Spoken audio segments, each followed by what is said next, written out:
हमारे यहाँ दूसरे हिसाब का कल्चर है। वहाँ पे जो व्यक्ति अपने सरल स्वभाव से अपने जो उसका जन्म का जो स्थान है उस पे जो रहता है, देवी देवताओं को मानने वाले, छोटे बड़े को मानने वाले, तो वहाँ पे उसका सम्मान होता है, इसलिए देवभूमि उसको कहा गया है। आपके बारे में कहा जाता है कि आप जो है नाटक में भाग लेते थे। गरीबी ऐसी चीज है कि वो कुछ भी करने को व्यक्ति को मजबूर कर देती है। खेतों में धान की बालियां होती थी, उसको तोड़ना, उसको बीनना, उससे पेट भरते थे और स्कूल जाते थे। मैं कौन है? मालू है, मेरा नाम मालू कहते हैं वैसे।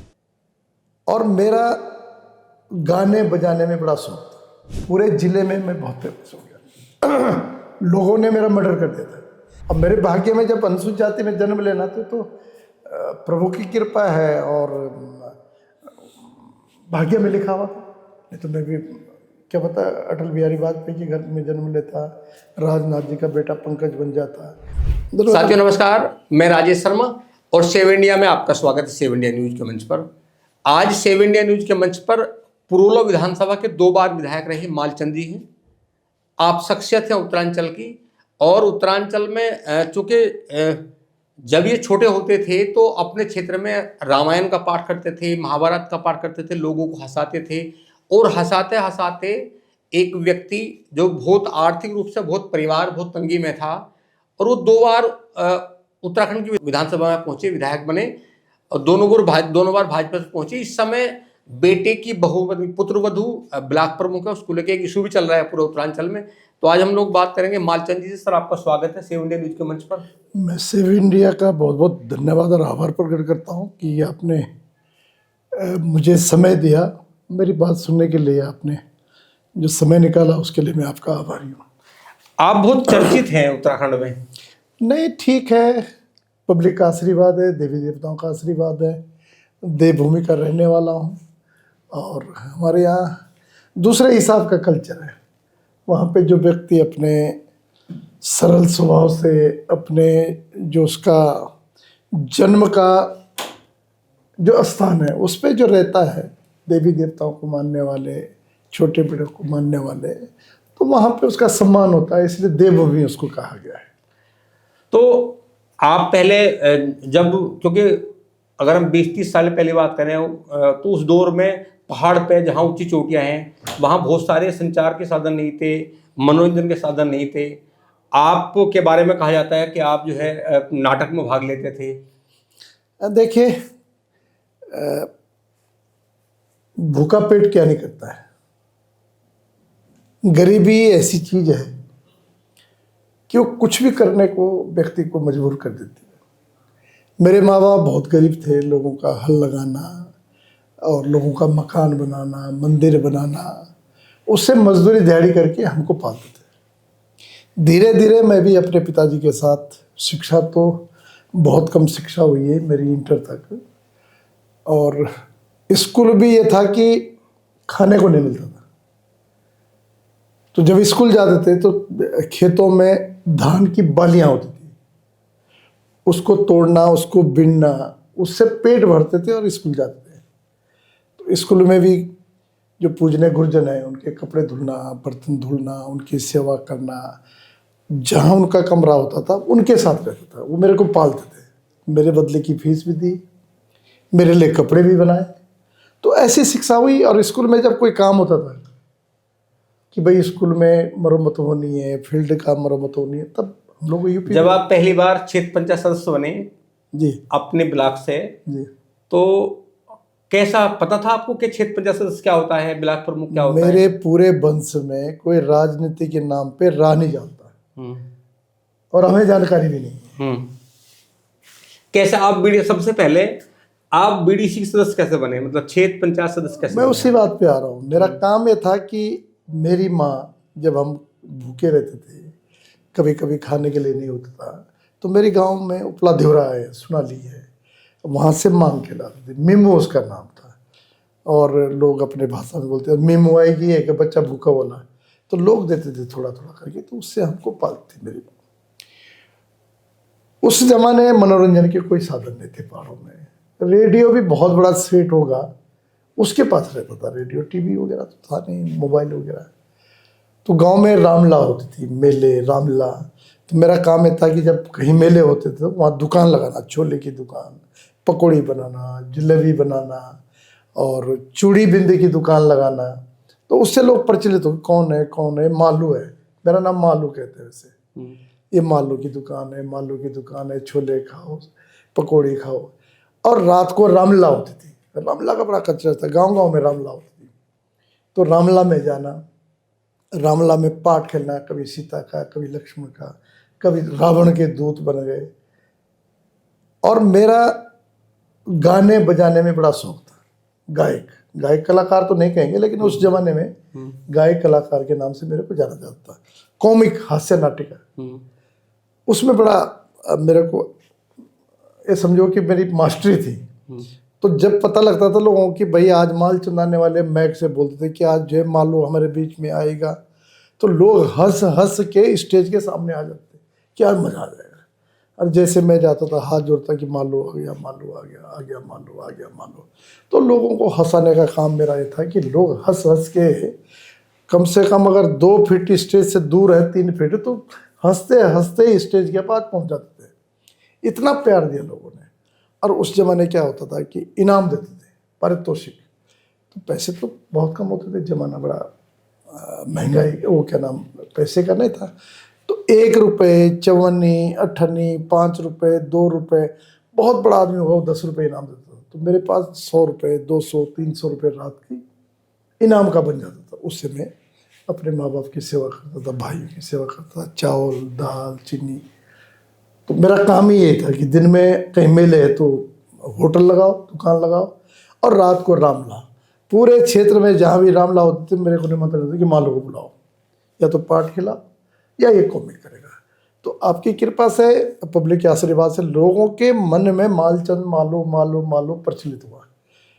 अब त्रिस्तरीय पंचायत चुनाव हुआ, यूपी में थे हम 96 उस समय उत्तर प्रदेश और उत्तरांचल एक ही थे। एक ही जब थे। आपने पहली बार क्षेत्र पंचायत सदस्य का चुनाव लड़ा तब एक ही था, 96 की बात है। तो माननीय मुलायम सिंह जी के सरकार में त्रिस्तरीय पंचायत चुनाव का गठन हुआ, और क्षेत्र पंचायत सदस्य चुने जाने थे। तो लोगों ने कहा कि मालचंद को बनाओ क्षेत्र पंचायत। मैंने कहा क्या होता है क्षेत्र पंचायत, हमने कभी बिलोंग भी नहीं देखा, मेरे बाप ने भी नहीं देखा, मेरे दादा प्रधान ने भी नहीं देखा होगा कि प्रधान होता है या क्षेत्र पंचायत होता है। तो क्षेत्र पंचायत तो नया नया पद था। लोगों ने कहा इसको बनाओ, इसको बनाओ, इसको बनाओ। मैंने कहा भाई क्या है ये? तो मैंने अपने माँ को बोला, बाप को, कि मैं भी बनता हूँ सदस्य। मेरी माँ मर गई थी, मेरे ख्याल से 1 साल पहले 95 में माँ मरी, 96 में चुनाव हुआ। पिताजी थे बुजुर्ग। तो मैंने कहा पिताजी मैं चुनाव लड़ता हूँ, बलखाई का चुनाव। मैंने कहा ऐसा बोल रहे हैं कि क्षेत्र पंचायत सदस्य बनता है, भला हमको नहीं चाहिए क्षेत्र पंचायत, कुछ नहीं बेटा अपना काम करो।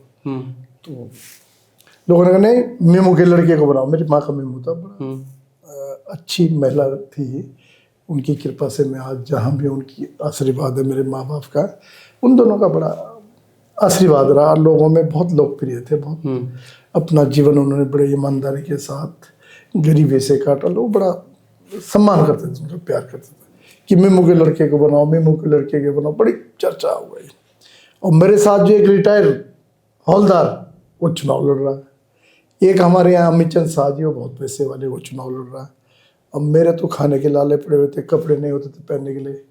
तो चुनाव लड़ा साहब, और मैं डर के मारे दिन में जो है बाजार में छुपा रहता था इधर उधर। रात को 12 बजे तक तो दोनों प्रचार करते थे, हौलदार साहब और अमितचंद शाह जी। 12 बजे के बाद मैं जाता था रात को घर घर में, भाभी जी, चाची जी, नानी जी, दादी जी। लोग बोलते यार ये मालू आ गया, अब इसके लिए तो दरवाज़ा खोलना ही पड़ेगा। उनके पैर पकड़ना, नाक रगड़ना, हाथ जोड़ना, मेरे को वोट दे देना। तो उन दोनों के डर के मारे में छुप छुप के जाता था। 12 बजे घर आता था मैं, 12 बजे के बाद मेरा प्रचार शुरू होता था।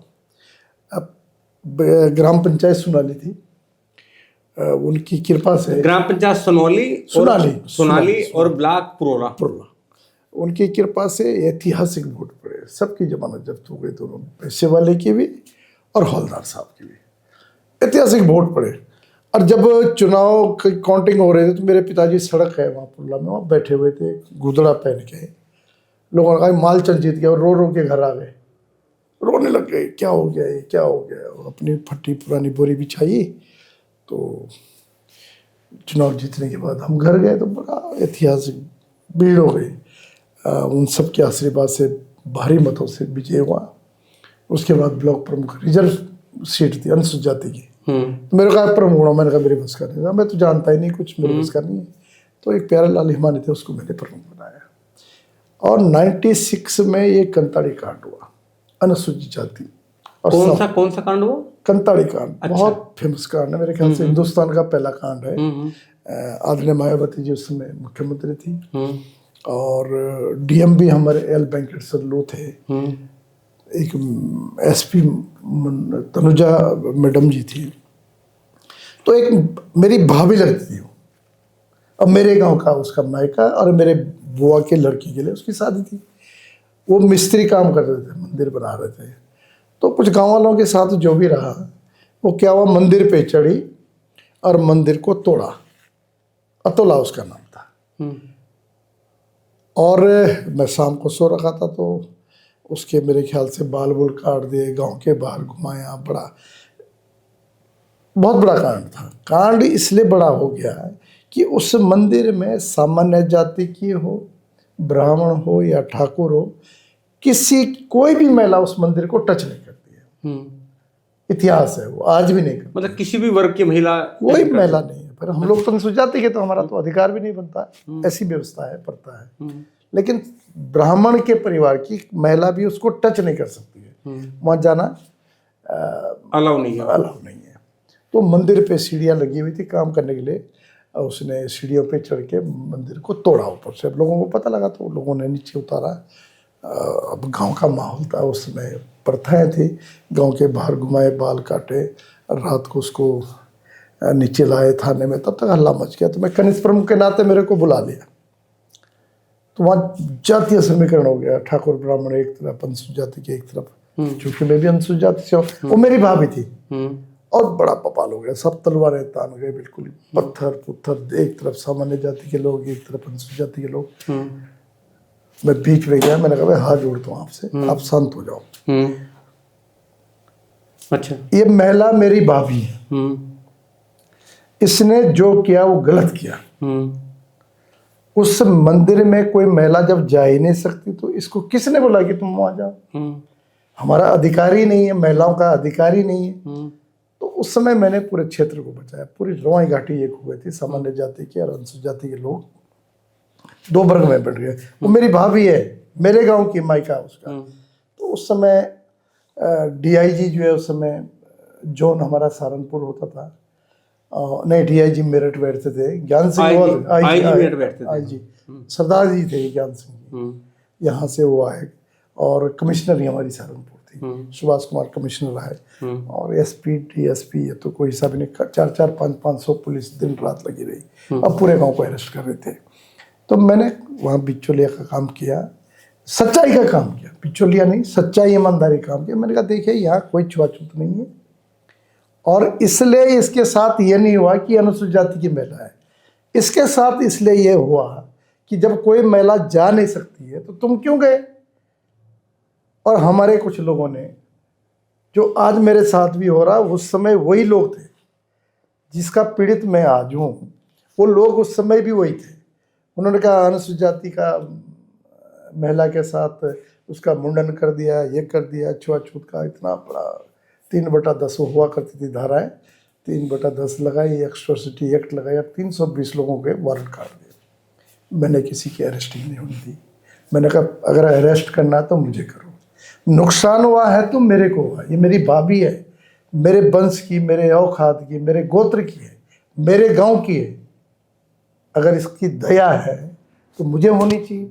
लेकिन उसने गलत काम किया, गलत के साथ हम नहीं हैं। आज आपकी कृपा से तो इस प्रकरण में आप बहुत फेमस हो गए थे पूरे हिंदुस्तान में। अगर आप 96-97 को उठा के देखो कंताड़ी कांड, तो नेट पे भी मिलेगा आपको, इसकी बुकें भी हैं। बहुत बड़ा कांड हुआ पहाड़ों में। पहली बार जब आपने चुनाव लड़ा विधानसभा का, कौन सा चुनाव था? 2002 में। तो किस पार्टी से आपने टिकट लिया था? वही कहानी शुरू हुई।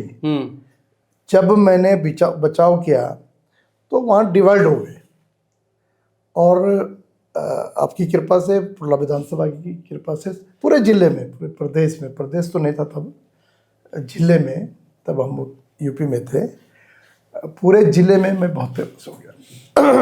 लोगों ने मेरा मर्डर कर दिया था। जो हमारे जाति बिरादरी के लोग हैं मेरे को ढांग में डाल रहे थे कि इसने हमको जो है हमारे साथ बहुत धोखा कर रहा है, ये हमारा साथ नहीं दे रहा, इसने हमारे विरोध में DIG, IG और कमिश्नर को सामने जो है गवाही दी। मैंने गवाही दी, मैंने कहा बिना सामान्य जाति के हम लोग सुरक्षित नहीं हैं। हमारे गांव में यदि शादी होनी है तो सामान्य जाति के लोग खाना बनाते हैं, हम लोग खाते हैं तसल्ली से। हमारे पास अगर पैसा नहीं है तो सामान्य जाति के लोग जाते हैं और गांव में मीटिंग होती है कि भाई उसकी शादी करनी है, सब लोग कंट्रीब्यूशन करके उसकी मदद करते हैं। कोई मर गया अनुसूचित जाति का व्यक्ति और गांव में 2-3 परिवार अनुसूचित जाति के लोग हैं, तो सामान्य जाति के लोग लकड़ी भी निकालते हैं और उसकी डेड बॉडी को बहुत दूर तक ले जाना पड़ता है। दाह संस्कार के लिए 5-5, 10-10 किलोमीटर हमारा घाट होता है। तो हम लोगों का चोली दामन का साथ है, सामान्य जाति के लोगों का हमारा। कुछ लोग जो सामाजिक तत्व हैं, जो थोड़ा पढ़ लिख करके इस जातिवाद को आगे फैला रहे हैं, जबरदस्ती का मुद्दा खड़ा कर रहे हैं। आज मेरे साथ भी वही हुआ, मैं उसका शिकार 1996-97 से हूँ। मेरे साथ जो आज हो रहा है, क्या घटना हुई आपके साथ? जो आज प्रमुख जी वाली है, मेरे पुत्र बद्धू वाली, मैं उसी पे आ रहा हूँ।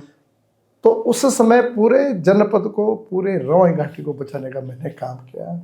मेरी क्या औकात है, लेकिन सब देवी देवताओं का काम। लेकिन ये है, हम जो हैं, हमारे यहाँ सिस्टम है, मैं अगर मालचंद हूँ, मैं ब्राह्मण के यहाँ जन्म लेता तो मेरे को किसने कहा?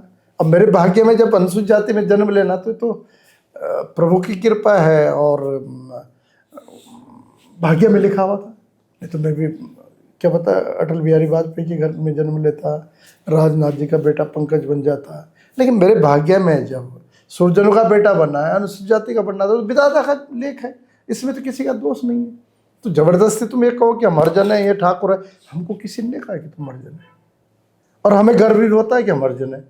कितना सौभाग्य है। मैं 5 बार चुनाव लड़ा, पुत्रवधू मेरे प्रमुख है। तो कुछ लोग इस मुद्दे को, क्षेत्र को बदनाम करने के लिए, बर्बाद करने के लिए, झगड़ा पैदा करने के लिए, ऐसे असामाजिक तत्व हमारे बीच में। हम लोगों को ठीक है, मंदिर हम लोग बनाते हैं, मैं बनाने के बाद, मंदिर बनाने के बाद मंदिर के अंदर नहीं जाता। व्यवस्था है हमारे यहाँ। ब्राह्मण का काम पूजा करना है, ठाकुर का काम रक्षा करना है, बाजी का काम ढोल बजाना है, मैं मिस्त्री हूँ, मेरा काम मंदिर बनाना है। ऐसी प्रथा को लेके हम आगे बढ़े। आज भी हुई हूँ, मेरे बच्चे भी ऐसे ही हैं, मैं भी ऐसे ही हूँ। तो उस समय पूरे क्षेत्र को बचाने का मैंने काम किया और लोकप्रियता बढ़ती गई। लोगों ने कहा मालचंद को विधायक बनाओ, मालचंद को विधायक बनाओ। अब ताजुब की बात है, जब 2000 में जब उत्तराखंड अलग हुआ तो स्वर्गीय बर्फेलाल जी हमारे पर्वतीय विकास मंत्री रहे। मैं अपने तरफ से उनके चरणों में प्रणाम करता हूँ, श्रद्धांजलि भी देता हूँ। वो बहुत अच्छे व्यक्ति थे, महान पुरुष, विकास पुरुष के नाम से उनको जाना जाता है, उनका सम्मान भी करता हूँ। उनकी मृत्यु हो गई 2002 में। उनकी मृत्यु होने के बाद उनकी पत्नी ने चुनाव लड़ा कांग्रेस पार्टी से मेरे साथ, और 3600 वोटों से हार गई। अब आप कल्पना करो कि कल का छोकरा, मेरी उम्र मेरे ख्याल से 31 साल रही होगी, 30-31 साल, और बर्फेलाल जी मरने के बाद उनके पत्नी को टिकट देना, सिंपैथी होनी, और बहुत बड़ा नाम बर्फेलाल जी का था, वो मेरे से हार गई, मेरी चाची। अब एक जातिवाद का मुद्दा इतना ज़्यादा हो गया कि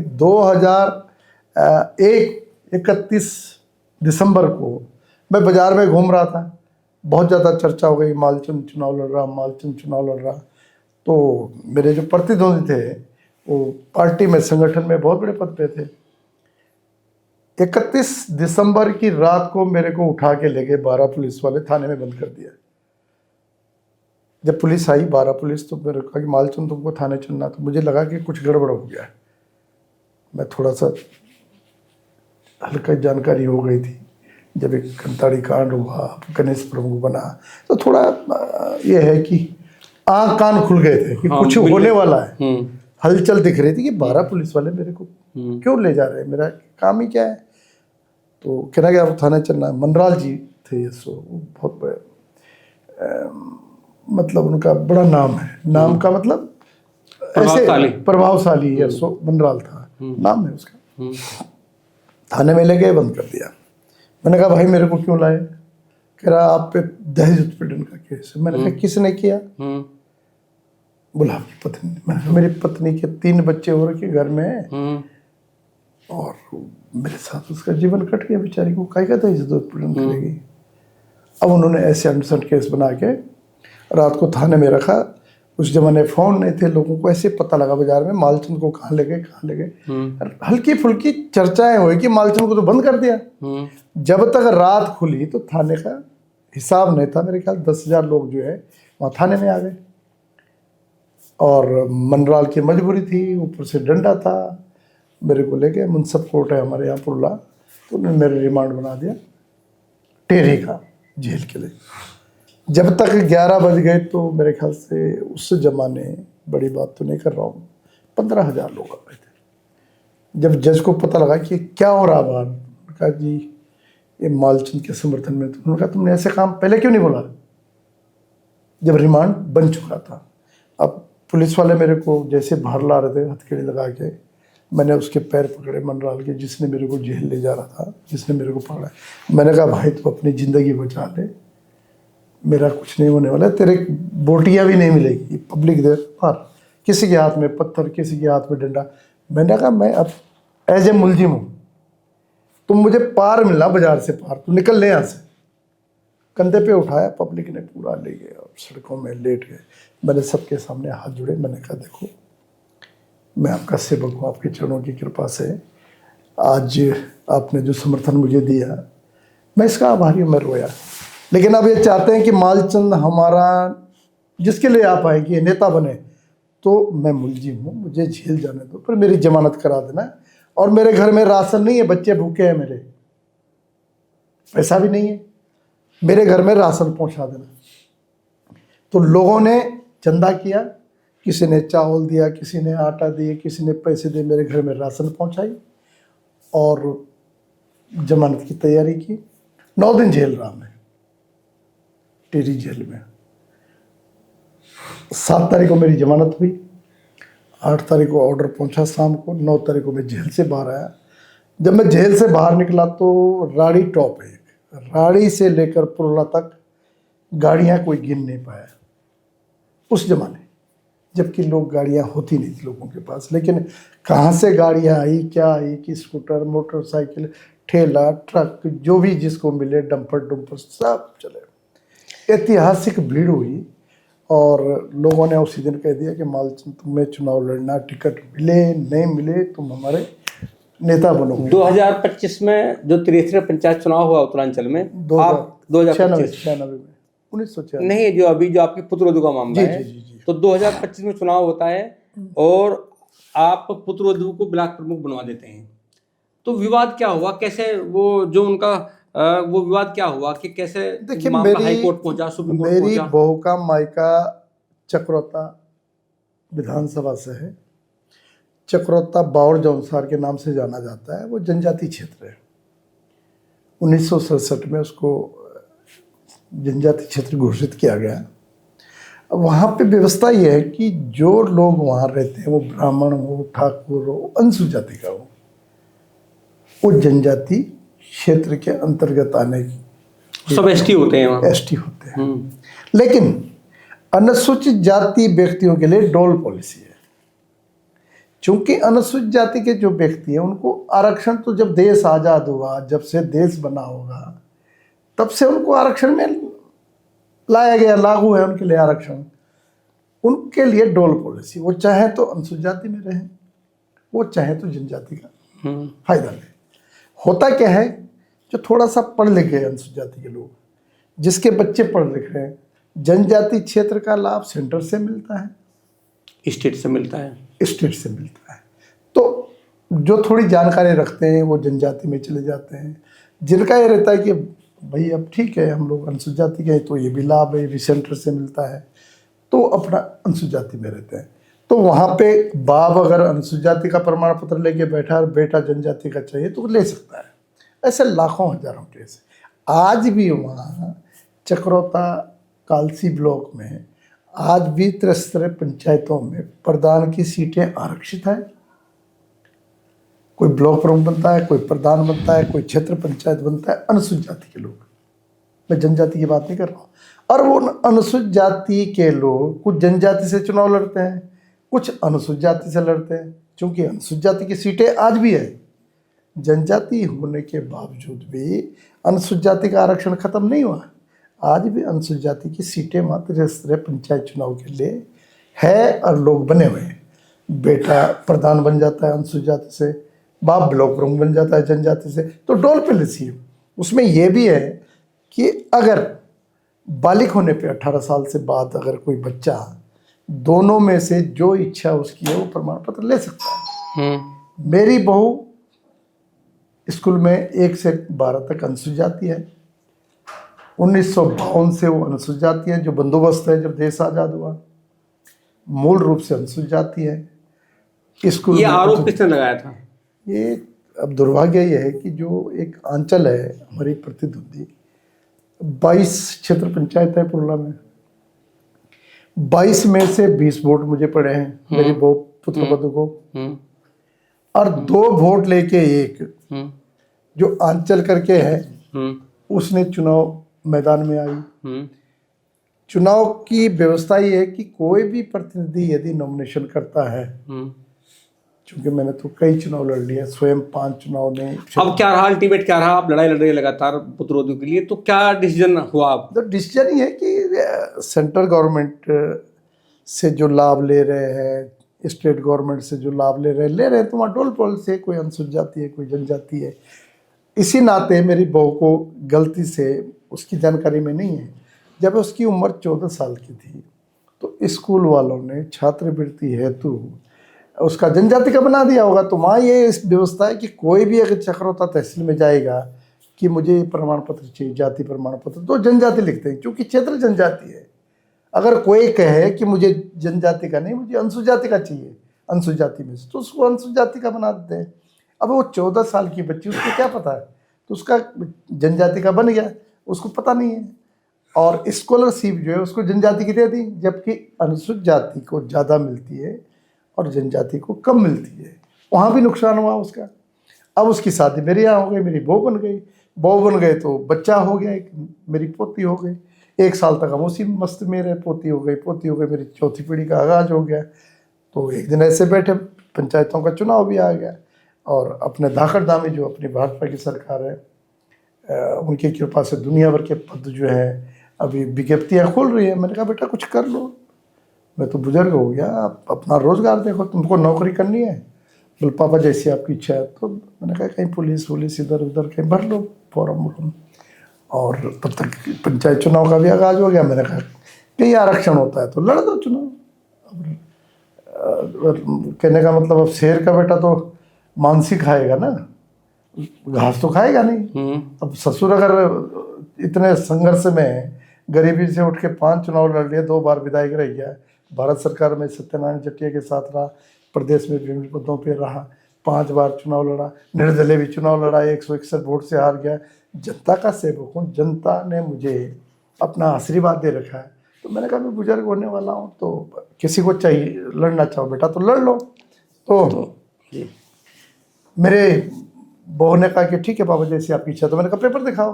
मैंने देखा 1 से 12 तक अनुसूचित जाति जब उसके प्रमाण पत्र थे, तो हमने कहा बेटा तुम प्रमाण पत्र, व्यवस्था है कि भाई मायके की रिपोर्ट आएगी। अब जब प्रशासन ने जो उनके अधिकार थे वो सीज कर दिए थे। आप हाई कोर्ट भी पहुंचे, फिर हाई कोर्ट से आपको लगा कि देर से न्याय मिलेगा, आप सुप्रीम कोर्ट पहुंचे। तो सुप्रीम कोर्ट से क्या डिसीजन हुआ? एक्चुअली में क्या है कि 20 सदस्य मेरे साथ हैं। जैसे मेरे पुत्र वधू ने चुनाव जीता, 4 तारीख को शपथ होती है सितंबर में, और 24 तारीख को पावर सीज कर देते हैं। और तब से हम धक्के खा रहे हैं, हाई कोर्ट दुनिया भर की पेशियां लग गई, और अब तारीख लगा दी उसमें 31 मार्च को। फाइनेंशियल ईयर मार्च में ख़त्म हो जाता है, बजट पड़ा हुआ है, लोगों के काम धंधे सब बाधित हो रहे हैं, विकास कार्य ठप पड़ा है, आपदा से क्षेत्र ग्रसित था और सारे काम ठप पड़ गए। हमने बहुत रिक्वेस्ट माननीय उच्चतम न्यायालय से की कि इसको जल्दी से जो भी निर्णय लेना, इसकी गलती है तो सजा भोगेंगे हम।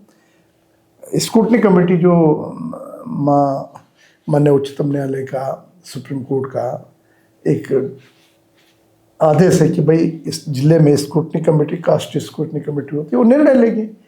उसने अपने सरकार ने, स्क्रूटनी कमेटी ने हमारे पक्ष में दे दिया कि मूल जाति इसकी अनुसूचित जाति है, जन्म से अनुसूचित जाति है, इसका प्रमाण पत्र सही है, चुनाव में भी ठीक लड़ा। उसके बाद भी विपक्ष वो जो ये जो ग्रुप है, ये कंताड़ी वाला, ये तब से मेरे पीछे पड़ा हुआ है। उसको मैं ईस्ट इंडिया कंपनी कहता हूँ, और उसके आका हैं जो मेरे विरोधी हैं, जो मेरे को देख नहीं पा रहे, इनका एक ग्रुप है। और ये पीछा कर रहे हैं कि स्कूल जाके रखो, स्कूल जाके रखो, इसको चुनाव 26-27 में होने, उनको मेरे से भय है, तितिमिला रहे हैं, बिल्कुल हालत ख़राब हो रखी है कि भाई ये तो अब नहीं रुकने वाला। तो उलझा है, 9 केस ठोक रखे मेरे ऊपर। तो मैं माननीय सुप्रीम कोर्ट का आभारी हूँ। हम वहाँ गए और कल 11:30 बजे सुप्रीम कोर्ट ने जो पावर सीज कर रखी तो उसको बहाल कर दिया। कल या परसों से हम अपना कार्य शुरू करेंगे, लोगों का विकास करेंगे। 2027 में चुनाव लड़ेंगे नहीं, पूरी तैयारी, हथियारों पे धार लगा रखी है, बस सब तो बाहर निकालने। कौन सी पार्टी लड़ेंगी? पार्टी बीजेपी से, जन्मजात बीजेपी हो। पहाड़ से लगातार लोग पलायन क्यों कर रहे हैं? मेरे यहाँ से कोई पलायन नहीं, मेरी विधानसभा से 0 पलायन है, मेरे जिले से 0 पलायन है। और आपकी कृपा से, आपके चैनल के माध्यम से कहना भी चाहूँगा, मैं 2002 में जब MLA बना तो मेरी धारणा थी, मैंने बहुत गरीबी खाई, भूखे रहे, नंगे रहे, मुझे पता है गरीबी कैसी होती है। जिसको दर्द है, जिसको ठोकर लगी, वो दर्द का एहसास उसको, आम आदमी को नहीं है। उस समय 27 लाख पेड़ मैंने सेब के फ्री बांटे लोगों को, और कहा कि हम हिमाचल के पड़ोस में हैं, हमारे नाते रिश्ते हिमाचल से हैं, बंगाल वाला क्षेत्र हो, मोरी वाला क्षेत्र हो, और किस प्रकार से लोग जीवन यापन कर रहे हैं वहाँ, तो हमको इसकी शुरुआत करनी चाहिए। मैंने देवी देवताओं की कृपा से शुरुआत की, 27 लाख पेड़ बांटे। हिमाचल के कुछ लोग मेरे विधानसभा मोरी में रहते हैं, निवास करते हैं, उनसे भी अनुरोध किया कि भाई हमारे लोगों को सिखाओ। आज मैं कह सकता हूँ कि हिमाचल को अगर हम लोग बराबरी कर रहे हैं तो मेरा विधानसभा कर रहा है। तो साथियों, हम लोग बात कर रहे थे मालचंदी से। मालचंदी उत्तरकाशी की पुरोला विधानसभा से 2 बार विधायक रहे, हालांकि 5 बार चुनाव लड़े। 2002 और 2012 में दोनों बार बीजेपी से जीत कर आए।